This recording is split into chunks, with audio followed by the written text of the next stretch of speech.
আবারও স্বাগত একুশে বিজনেসের সঙ্গে আছে মহিমা পলি। দর্শক, এখন রয়েছে দেশের ফ্লেক্সিবল প্যাকেজিং শিল্প খাত নিয়ে বিশেষ আলোচনা। আর এই আলোচনার জন্য আমাদের স্টুডিওতে রয়েছেন বাংলাদেশ ফ্লেক্সিবল প্যাকেজিং ইন্ডাস্ট্রিজ অ্যাসোসিয়েশনের প্রেসিডেন্ট ও টাম্পাকো গ্রুপের ব্যবস্থাপনা পরিচালক সাফিউসামি আলমগীর। দর্শক, একুশে বিজনেসের এই অংশটি দেখবেন আলোক হেলথ কেয়ার অ্যান্ড হাসপাতালের সৌজন্যে। আপনাকে স্বাগত আমাদের আজকের অনুষ্ঠানে। আপনাকে ধন্যবাদ। আপনার মাধ্যমে একুশে টিভি সকল দর্শককে আন্তরিক শুভেচ্ছা। জি, শুরু করতে চাচ্ছি বাংলাদেশ ফ্লেক্সিবল প্যাকেজিং খাতের বর্তমান বাজারটা দিয়ে। জি, আসলে ফ্লেক্সিবল প্যাকেজিং একটি অনেক বড় খাত। এখানে বাজার আমরা বাংলাদেশে যদি বর্তমানে বলি প্রায় 12,000 কোটি টাকার বাজার। আমরা পার অ্যানাম 3 লাখ আপনি মেট্রিক টন প্রোডাকশন করে থাকি, ম্যানুফ্যাকচার করে থাকি, এবং প্রায় 5 লক্ষ লোক ডিরেক্টলি এই ইন্ডাস্ট্রিটার সাথে জড়িত। মানে কর্মসংস্থানের কথা বলছেন। আর স্থানীয় যে চাহিদা মেটানোর ক্ষেত্রে এর সক্ষমতা কতটুকু থাকে? মানে আমরা আসলে বর্তমানে আমাদের যে ক্যাপাসিটি আছে, যে ম্যানুফ্যাকচারিং ইউনিটগুলো আছে, তাদের যে ক্যাপাসিটি আছে, সেই ক্যাপাসিটি দিয়ে আমরা 100% আসলে লোকালি আমরা সাপোর্ট করতে পারি। বাট তারপরেও কিছু প্রোডাক্ট এখনও ইম্পোর্ট হচ্ছে। সো আমরা যদি একটা এস্টিমেট করি, আমার মনে হয় 90%-এর মতো আমরা লোকালি সাপোর্ট করছি আমাদের যে প্যাকেজিং রিকোয়ারমেন্টগুলো আছে, এবং বাকি 10% ইম্পোর্ট হচ্ছে। একটা সময় বোধহয় আমরা এই খাতে আসলে সোর্সিং, কাঁচামালের সোর্সিংটা সেটা ভারতের উপর একটা ডিপেন্ডেন্ট ছিল প্যাকেজিং ইস্যুটার জন্য। জি, আসলে আমাদের এই পুরা খাত যেটা আছে প্যাকেজিং, এটাই একসময় সম্পূর্ণভাবে আমদানি নির্ভর ছিল।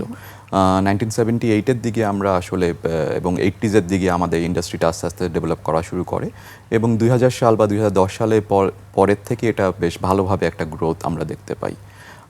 এখানে আমাদের বর্তমানে যেভাবে করে আমরা প্যাকেজিংয়ের যে রিকোয়ারমেন্টগুলো আছে, সেগুলো যেরকম আমরা 100% লোকালি কেপেবল প্রোডাকশন করতে, আমাদের যে ম্যানুফ্যাকচারিং ইউনিটগুলোর যে র মেটেরিয়ালের প্রয়োজন হয়, বা আমাদের যে ব্যাকওয়ার্ড লিঙ্কেজ ইন্ডাস্ট্রিগুলো আছে, সেগুলো একসময় যেটা আপনি বললেন যে সম্পূর্ণভাবেই শুধু ভারত নয়, এটা চায়না ছিল, মিডল ইস্টের কান্ট্রিগুলো ছিল, বিভিন্ন দেশ থেকে কিন্তু আমরা আমাদের র মেটেরিয়ালগুলো ইম্পোর্ট করতাম। বর্তমানে বাংলাদেশে প্রচুর পরিমাণে র মেটেরিয়াল লোকালি ম্যানুফ্যাকচার হচ্ছে, যারা আমাদেরকে সাপ্লাই করছে। তো সেক্ষেত্রে আসলে আপনি যেটা বললেন যে চায়না বা ইন্ডিয়া যাদের কথাই বললেন, তো সেই ভারত নির্ভরতা কি আমরা মানে কাটিয়ে উঠতে পেরেছি? অনেকাংশে বলা চলে, জি। আমরা আসলে যেহেতু আমাদের ইন্ডাস্ট্রিটা এখন আমদানি নির্ভরশীলতা থেকে বের হয়ে সম্পূর্ণভাবে লোকালি একটা ক্যাপাসিটি আমাদের গ্রো করেছে, সেক্ষেত্রে আমরা ইম্পোর্ট সাবস্টিটিউট হিসেবে আমাদের র মেটেরিয়াল যেগুলো রিকোয়ারমেন্ট আছে, সেগুলোও কিন্তু এখন আমরা লোকালি অনেক কিছু ম্যানুফ্যাকচার করছি। ফিনিশড যে গুডসটা, সেটাকে এখন আমরা লোকালি কতটুকু প্রডিউস করি? আমরা লোকালি যেটা বললাম আপনাকে, যে আমরা ক্যাপাসিটি আছে 100% প্রোডাকশন করার, বাট কিছুটা এখন পর্যন্ত ইম্পোর্ট হচ্ছে। মোস্টলি ফার্মাসিউটিক্যাল সেক্টরের যে প্যাকেজিংগুলো আছে, সেখানে কিছু পরিমাণ এখন ইম্পোর্ট হয়।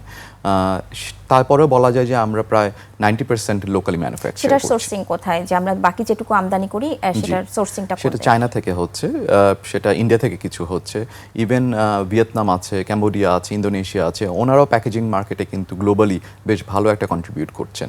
ইনফ্যাক্ট এই বিগত কত বছরে যে গ্রোথ হচ্ছে, ইন্ডিয়া, ভিয়েতনাম, ক্যাম্বোডিয়া, তারা কিন্তু একটা ভালো পরিমাণে গ্রোথ কিন্তু এনজয় করছে প্যাকেজিং সেক্টরে। এবং চায়না যেটা আপনি বললেন, চায়না কিন্তু আসলে globally about 30% packaging market dominate করে হচ্ছে চায়না। এবং আপনি যেটা বলছিলেন যে আমরা এখন কিছুটা কিন্তু এই সেক্টরে নির্ভরতা কমিয়ে এসছে, তো সেটা হচ্ছে আমরা কি পরবর্তীতে এরা আসলে আমাদের প্রতিদ্বন্দ্বিতা করতে পারবো এই দেশগুলোর সাথে? আমরা কিন্তু অলরেডি করছি। আমি যদি আমাদের আরএমজি সেক্টরের কথা বলি, আরএমজি সেক্টরে যে এক্সপোর্টগুলো হচ্ছে, আমরা তো এই দেশগুলোর সাথে কম্পিট করেই আমাদের আরএমজি এক্সপোর্ট করছি। এই আরএমজি প্রোডাক্টগুলোর কিন্তু প্যাকেজিং কিন্তু আমাদের করতে হচ্ছে। আমাদের অ্যাগ্রো প্রসেসিং যে সেক্টরটা আছে, আমাদের প্লাস্টিক সেক্টর আছে, আমাদের লেদার গুডস যে এক্সপোর্ট হচ্ছে। সো বাংলাদেশের থেকে যখনই যে কোনো পণ্য বিদেশে এক্সপোর্ট হচ্ছে, সেটা কিন্তু প্যাকেজিং রপ্তানি হচ্ছে। জি, সেই রপ্তানির পার্সেন্ট মানে বাজারটা কেমন? রপ্তানি কিন্তু আসলে আমি যদি বলি ওভারঅল যে কোনো একটি প্রোডাক্টের 15 to 20% কস্ট অথবা টোটাল ভলিউমের মধ্যে ইনভলভড কিন্তু প্যাকেজিং প্রোডাক্ট থাকে। সো আপনি বাংলাদেশে যদি আমি এখন যেই পরিমাণ রপ্তানি করছি, তার 20% কিন্তু আসলে প্যাকেজিং প্রোডাক্টও এর সাথে ইনডিরেক্টলি রপ্তানি হচ্ছে। আমাদের ডিরেক্ট রপ্তানিটা এখন পর্যন্ত আমরা খুব একটা ভালো জায়গায় অ্যাচিভ করতে পারিনি, যদিও আমাদের গ্রোথ খুব ভালো। আমরা বিগত 5 বছরে প্রায় 4 টাইমস আমাদের গ্রোথ হয়েছে। একটু বাজেটটা মানে জাস্ট পরিমাণটা যদি জানতে চাই। আমরা বর্তমানে গত বছর আমরা $500 মিলিয়ন এক্সপোর্ট করেছি, যেটা আমরা আসলে কিন্তু র্যাপিডলি গ্রোথ হচ্ছে আমাদের, যেটা আমি বললাম যে 5 বছরে 4 টাইমস আমাদের গ্রোথ হয়েছে। সো সেদিক থেকে আমরা ডিরেক্ট এক্সপোর্টটা হয়তো ওইভাবে করে এখনও আমরা করতে পারছি না, যদিও সেটার জন্য আমরা নানা রকম উদ্যোগ নিচ্ছি আমাদের অ্যাসোসিয়েশন থেকে এবং আমাদের সেক্টরে যারা আছেন সবাই মিলে আমরা কাজ করছি।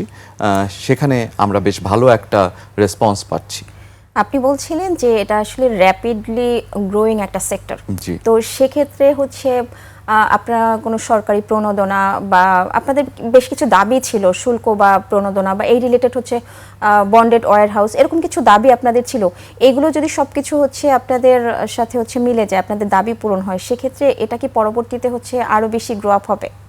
আমি যদি আপনাকে একটি ধারণা দিই, পুরো পৃথিবীতে আসলে প্যাকেজিং ইন্ডাস্ট্রি হচ্ছে $1.3 ট্রিলিয়ন ইন্ডাস্ট্রি। সো এই $1.3 ট্রিলিয়ন ইন্ডাস্ট্রি কিন্তু আমি যেটা বললাম 30% কিন্তু চায়না সাপ্লাই করছে। সো এই টোটাল ইন্ডাস্ট্রি যেটা আছে প্যাকেজিংয়ের, আমরা যদি ইভেন এর 1-2%ও যদি আমরা ক্যাপচার করতে পারি, তাহলে কিন্তু আমরা $25 বিলিয়ন মতো কিন্তু এক্সপোর্ট করতে পারবো পার অ্যানাম। সো আপনি যেটা বলেন যে the potential of this industry is huge, এবং লোকালি আমরা যারা বাংলাদেশে ম্যানুফ্যাকচার করছি, আমাদের কিন্তু ইন্টারন্যাশনাল স্ট্যান্ডার্ডে কমপ্লায়েন্স আছে, ক্যাপাসিটি আছে, এবং আমরা কিন্তু সাস্টেনেবল প্যাকেজিং ম্যাটেরিয়ালস কিন্তু আমরা ম্যানুফ্যাকচার করছি। সো আমরা যদি সেই সুযোগগুলো পাই যেটা আপনি বললেন, তাহলে আমাদের পক্ষে কিন্তু আমি মনে করি সামনের দিনগুলোতে একটা ভালো মার্কেট, এক্সপোর্ট মার্কেট ক্যাপচার করতে পারবো। এর পাশাপাশি আসলে একটা জিনিস না বললেই না, এই বছর কিন্তু বাংলাদেশ গভর্নমেন্ট আমাদের প্যাকেজিং পণ্যকে বর্ষপণ্য হিসেবে ডিক্লেয়ার করেছে। আপনারা জানেন যে প্রত্যেক বছর সরকার একটি পণ্যকে বর্ষপণ্য বা প্রোডাক্ট অফ দ্য ইয়ার হিসেবে ডিক্লেয়ার করে। এই বছর আমাদের প্রোডাক্টকে বর্ষপণ্য হিসেবে ডিক্লেয়ার করেছে, এবং আমরা ফর দ্য ফার্স্ট টাইম আমাদের অ্যাসোসিয়েশনের উদ্যোগে গত মে মাসে আমরা একটি এক্সপো করেছি। এটা first ever international Dhaka industrial packaging expo আমরা করেছি মে মাসে 7, 8, 9 3 দিন ধরে আমরা এই মেলাটা এক্সপোটা করেছি, এবং এখানে কিন্তু আমরা বেশ ভালো একটা রেসপন্স পেয়েছি। এখানে আমরা যারা ম্যানুফ্যাকচারার আছে, যারা investor, policy maker, supplier, even customers, national এবং ইন্টারন্যাশনাল লেভেল থেকে কিন্তু বেশ ভালো একটা পার্টিসিপেশন ছিল। সো আমরা আশা করছি সামনের দিনে আমরা যদি রাইট পলিসি সাপোর্টগুলো পাই, এবং যেই রেকগনিশনটা আমরা এই বছর বাংলাদেশ সরকারের কাছ থেকে পেয়েছি, সেটাকে যদি আমরা শুধু রেকগনিশনে না রেখে কিছু পলিসি সাপোর্ট অ্যান্ড ইমপ্লিমেন্টেশনে যদি রূপান্তরিত করতে পারি, আমি মনে করি যে সামনে আমাদের সেক্টরটা একটা হিউজ অপরচুনিটি আছে। আমি যদি আপনার কথাটাকেই কোট করি, এবং সরকার যে সেক্টরটার মধ্যে আসলে সম্ভাবনা দেখেছে, তার জন্য কিন্তু বর্ষপণ্য হচ্ছে হিসেবে অ্যানাউন্সমেন্ট হয়েছে, তো সেই জায়গাটাতে হচ্ছে এই সেক্টরটার সম্ভাবনা কতটুকু দেখছেন? আমি সেটাই বলছিলাম আপনাকে যে আসলে পুরো পৃথিবীতে it's a huge industry, $1.3 trillion, and 2035-এর মধ্যে প্রেডিকশন হচ্ছে যেটা $1.9 ট্রিলিয়ন ইকোনমি হয়ে যাবে। সো আমরা যদি ইভেন 1-2%ও ক্যাপচার করতে পারি, আমরা কিন্তু তাহলে একটা সাবস্টেন্সিয়াল অ্যাবাউট $25 বিলিয়ন মতো কিন্তু মার্কেট আমরা ক্যাপচার করতে পারছি, এবং it is not very difficult. এবং আমি মনে করি যে আমাদের যদি সবাই মিলে আমরা একসাথে কাজ করতে পারি, আমরা ইন্ডাস্ট্রিতে যারা আছি, প্রাইভেট সেক্টরে যারা আছি, আমাদের পলিসি মেকার্স যারা আছেন, সবাই মিলে যদি আমরা কাজ করতে পারি, আমি মনে করি যে it is a huge opportunity for us. কিন্তু অবশ্যই তো কিছু চ্যালেঞ্জ ফেস করছেন, সেই চ্যালেঞ্জগুলো কে কে? চ্যালেঞ্জ আসলে যেটা বাংলাদেশে আমরা সবসময় বলি যে আপনি জানেন যে বর্তমানে বাংলাদেশে নতুন একটি সরকার এসছে, এবং এটা আমরা সবাই জানি যে বর্তমান সরকার আসলে একটি ট্রাবলড ইকোনমি ইনহেরিট করেছে। সো এর পরেই শুরু হয়ে গেল যে জিওপলিটিক্যাল যে আমাদের যে চ্যালেঞ্জেসগুলো আসলো, সেগুলো সব কিছু মিলে কিন্তু বর্তমান সরকার কাজ করছে, এটা যেমন ঠিক, but at the same time কিন্তু আমরা বিজনেস কমিউনিটিতে যারা আছি বা অ্যাজ এ নেশন কিন্তু এই সরকারের কাছ থেকে কিন্তু আমাদের এক্সপেকটেশন অনেক বেশি। আমি মনে করি যে আমরা একটা বড় বাজেট দেখলাম, প্রায় 9,38,000 কোটি টাকার বাজেট। সো বাজেটে আমরা বেশ কিছু ভালো ইনিশিয়েটিভ আমরা দেখেছি, বেশ কিছু ভালো পলিসি আমরা দেখেছি, but at the same time আমি মনে করি যে সেগুলো ইমপ্লিমেন্টেশনটা আসলে খুব প্রয়োজনীয়। একটা বাজেট সাকসেসফুল হবে নাকি এটা কিন্তু আসলে ডিপেন্ড করে যেটা ইমপ্লিমেন্টেশনটা কীরকম হচ্ছে সেটার উপরে। আর আমাদের এই সেক্টরটার কথা যদি আমি স্পেসিফিক্যালি বলি, তাহলে আসলে অন্যান্য সেক্টরের মতো আমাদেরও ইজ অফ ডুইং বিজনেস একটা বড় চ্যালেঞ্জ সবসময় রয়ে যায়। আপনারা জানেন যে আমাদের দেশে যে কোনো ব্যবসা করতে গেলেই আমরা এটা বহু বছর ধরে বলে আসছি এবং বিগত দিনগুলোতে এটা নিয়ে হয়তো অনেক আলাপ আলোচনা হয়েছে, বাট ইভেনচুয়ালি কিন্তু আমরা এখন পর্যন্ত কিন্তু সেই কাঙ্ক্ষিত জায়গাটায় পৌঁছাতে পারিনি। অ্যাপার্ট ফ্রম দ্যাট, আমরা এক্সপোর্ট যখন করছি, আপনি যে কাঙ্ক্ষিত জায়গাটার কথা বললেন, সেই কাঙ্ক্ষিত জায়গাটা আসলে কোনটা, মানে কোন জায়গাটাতে হচ্ছে আপনারা ডেস্টিনি হিসেবে হচ্ছে যাচ্ছেন? আমি ইজ অফ ডুইং বিজনেস হয় কি আসলে অনেকগুলো রেড টেপস থাকে। আপনি যদি বাংলাদেশে যদি আপনি যে কোনো ট্রেড লাইসেন্স থেকে শুরু করে একটা ব্যবসা চালাতে গেলে, আপনি জানেন একটা ইন্ডাস্ট্রি মেনটেন করতে গেলে নিউমেরাস অনেকগুলো কিন্তু আমাদের লাইসেন্সেস লাগে। সেটা আপনি ট্রেড লাইসেন্স বলেন, ফায়ার লাইসেন্স বলেন, এনভায়রনমেন্ট লাইসেন্স থেকে শুরু করে নানা রকম। এবং এর সাথে আমাদের ট্যাক্স অথরিটি আছে, ভ্যাট বিএটি অথরিটি আছে, সবার সাথে মিলে আমাদের কাজ করতে হয়। সেখানে কিন্তু আমরা আসলে অনেক জায়গায় অনেক ক্ষেত্রে একটা রেড টেপ দেখতে পারি। আমরা যে লাইসেন্সটা হয়তো আমার 5 দিনে পাওয়া উচিত ছিল, সেটা হয়তো আমার পেতে অনেক সময় ইভেন 6 মাসও লেগে যায়। এগুলো আবার আমরা কিন্তু প্রত্যেক বছর রিনিউ করতে হয়। তো এখানে এই যে কোনো বিজনেস করতে গেলে বা যে কোনো ইন্ডাস্ট্রি রান করতে গেলে বাংলাদেশে যেই প্রবলেমগুলো বা যে চ্যালেঞ্জগুলো আমরা ফেস করি, এই সময়টা, বিশেষ করে আপনি জানেন ব্যবসার ক্ষেত্রে সময়টা ইজ এক্সট্রিমলি ক্রুশাল। এই সময়টাকে যদি আমরা কমিয়ে নিয়ে আসতে না পারি, আমাদের পোর্টে যে ম্যাটেরিয়ালগুলো আমরা ইম্পোর্ট করছি বা এক্সপোর্ট করছি, সেখানে যদি আমরা একটা সার্টেন সময়ের মধ্যে যদি আমরা সেই প্রসেসটাকে কমপ্লিট করতে না পারি, আমার মনে হয় সেগুলো আমাদেরকে একটু ভালো নজর দেওয়া উচিত, যাতে আমরা সেখানে ভালো কিছু অ্যাচিভ করতে পারি। এবং কিছুক্ষণ আগেই আপনি বলছিলেন যে আসলে এখন যে র ম্যাটেরিয়াল, কাঁচামাল যেটা র ম্যাটেরিয়ালস, সেটা এখন আমদানি নির্ভর এতটা না, সেটার পরিমাণটা কমে আসছে। তো এই র ম্যাটেরিয়ালসের সোর্সিংটা কি? সো আমরা প্যাকেজিং আসলে বিভিন্ন রকমের হয়। আপনার পেপার প্যাকেজিং আছে, ফয়েল বেস প্যাকেজিং আছে, প্লাস্টিক প্যাকেজিং আছে। সো এক একটা সোর্সিং এক একভাবে হয়। আপনি পেপার প্যাকেজিং যেগুলো আমরা করছি, এগুলো ডেফিনেটলি পেপার বেসড প্রোডাক্ট এবং এগুলো ভেরি সাস্টেনেবল প্রোডাক্টস। এর পাশাপাশি আমরা প্লাস্টিকের যেগুলো করছি, এগুলো মূলত পেট্রোকেমিক্যালসে বাই প্রোডাক্ট। সো সেগুলো আপনি কিন্তু আবার এই অয়েল বা এনার্জি প্রাইসের সাথে কিন্তু আমাদের এটা খুব ইন্টারলিঙ্কড। সো যখন এই অয়েল বা এনার্জি প্রাইস বেড়ে যাচ্ছে, তখন কিন্তু আমাদের জন্য আমাদের র মেটেরিয়ালের দামগুলো বেড়ে যাচ্ছে। তো সেখানে আসলে আমরা কিছু চ্যালেঞ্জ ফেস করছি বর্তমানে, বাট আমি মনে করি যে আমরা সবাই কালেকটিভলি যদি কাজ করতে পারি, আমরা এটা একটা ভালো রেজাল্ট পাবো। আরেকটা বিষয় নিয়ে একটু কথা বলতে চাচ্ছিলাম, সেটা হচ্ছে আরও এই বিষয় নিয়ে আরও আলোচনায় আমরা ফিরবো, তার আগে একটি বিরতি নিয়ে এসছি। দর্শকের পর্যায়ে নিচ্ছে একটা বিরতি, ফিরবো একটু পরেই, ততক্ষণ সাথেই থাকুন।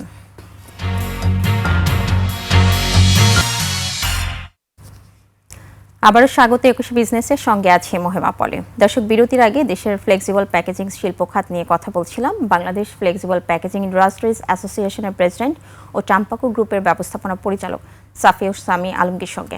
প্রিয় দর্শক, 21 বিজনেসের এই অংশটি দেখছেন আলোক হেলথ কেয়ার অ্যান্ড হাসপাতালের সৌজন্যে। আমরা আবারও তার সঙ্গে আলোচনায় ফিরছি। আমরা বেশ কিছু বিষয় নিয়ে আলোচনা করছিলাম এবং আপনি একটা পর্যায়ে বলছিলেন যে এই সেক্টরটা আসলে র্যাপিডলি গ্রোয়িং একটা সেক্টর। তো সেখানে আপনাদের কিছু ডিমান্ড আছে, যেটা আমি যদি বলি একটু উল্লেখ করি। সেখানে শুল্ক, নীতিগত সহায়তা এবং সবচেয়ে বেশি যেটা, সেটা হচ্ছে বন্ডেড ওয়্যার হাউসের একটা ডিমান্ড আপনাদের আছে। তো এই যে বন্ডেড ওয়্যার হাউস সুবিধা না থাকা বা অন্যান্য রপ্তানি খাতের মতো নগদ প্রণোদনা যেটা আপনারা চাচ্ছেন, সেটা না পাওয়ার জন্য এই খাতের যে প্রতিযোগিতা আন্তর্জাতিক বাজারে, সেটাই কি ধরনের প্রভাব পড়ছে? ধন্যবাদ আপনি প্রশ্নের জন্য।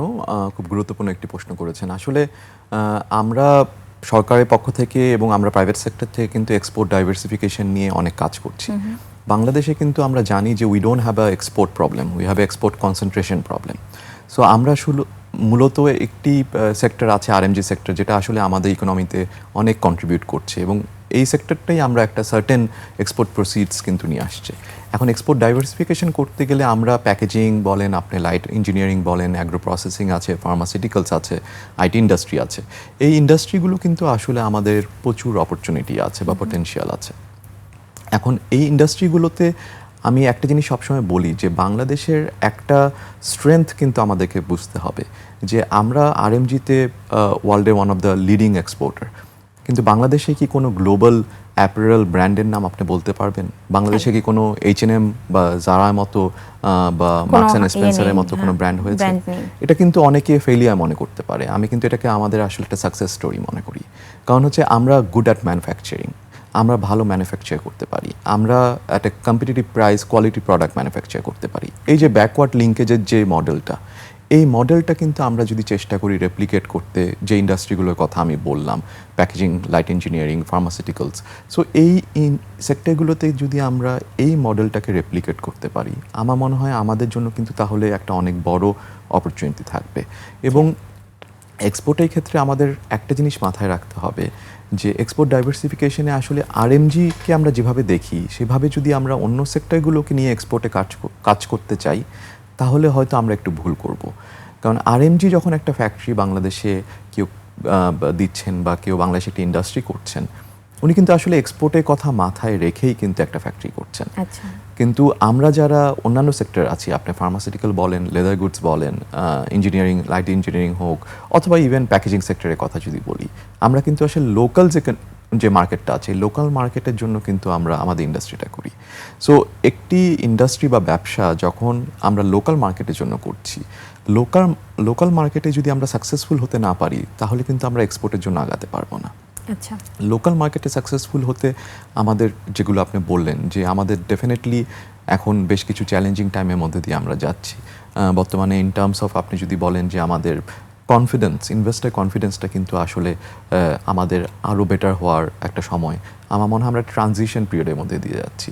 এখানে আপনি যদি বরোয়িং রেট কথা বলেন, বরোয়িং যে আমাদের লেন্ডিং রেট আছে, আপনি যদি ব্যাংকিং সেক্টরের কথা বলেন, সব কিছু মিলে কিন্তু ইভেন এনার্জি বা আমাদের অয়েল ক্রাইসিস বলেন, আমরা কিন্তু একটা সিচুয়েশনে আছি যে আমাদের বেশ কিছু জায়গায় কিন্তু কাজ করার সুযোগ আছে।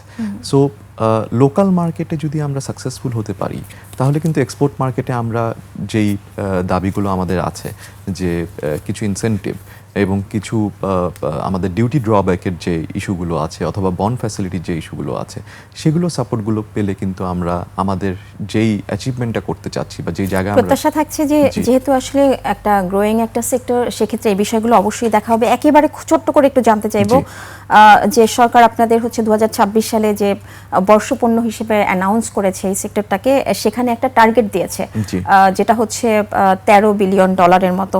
তো এই টার্গেটটা ফুলফিল করার জন্য হচ্ছে এই মুহূর্তে আপনাদের পদক্ষেপটা কি হওয়া উচিত উদ্যোক্তা হিসেবে? উদ্যোক্তা হিসেবে আমি মনে করি যে আমরা আসলে সরকারের সাথে ক্লোজলি কাজ করছি, এবং যেটা আমি শুরুতেই বলেছি যে আমি সরকারকে ধন্যবাদ জানাতে চাই যে আমাদের এই পণ্যটিকে তারা রেকগনাইজ করেছেন। এখন আমরা সরকারের বিভিন্ন স্টেক হোল্ডারদের সাথে কিছু পলিসি নিয়ে কাজ করছি, যেগুলো হয়তো আমরা আশা করছি কিছুদিনের মধ্যেই এগুলো ইমপ্লিমেন্টেশন হবে। সেটা হলে আমাদের জন্য আসলে আমাদের যে টার্গেটটা আপনি বললেন, সেটা অ্যাচিভ করাটা আরও অনেকখানি সহজ হবে। এবং আমাদের বিজনেস ইকোনমি, কারেন্ট ইকোনমি যেটা আছে বাংলাদেশে, কারেন্ট ইকোনমিক স্টেবিলিটি এবং পলিসি কনসিস্টেন্সি, এই জিনিসগুলো যদি আমার মনে হয় ইনশিওর করা যায়, তাহলে আমরা আমাদের কাঙ্ক্ষিত লক্ষ্যে পৌঁছতে পারব। তার মানে টার্গেট আসলে ফুলফিল এটা সম্ভব, খুব একটা চ্যালেঞ্জিং কিছু না। জি, আপনাকে অনেক ধন্যবাদ আজকে আমাদেরকে সময় দেওয়ার জন্য। আপনাকে অনেক ধন্যবাদ। জি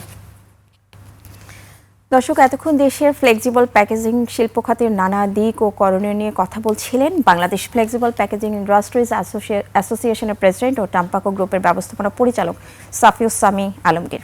নিচ্ছে একটা বিরতি, 2টা 30 মিনিটে আবারও ফিরে আসবে 21শে বিজনেসে। দেখার আমন্ত্রণ রইল, 21শের সাথেই থাকুন।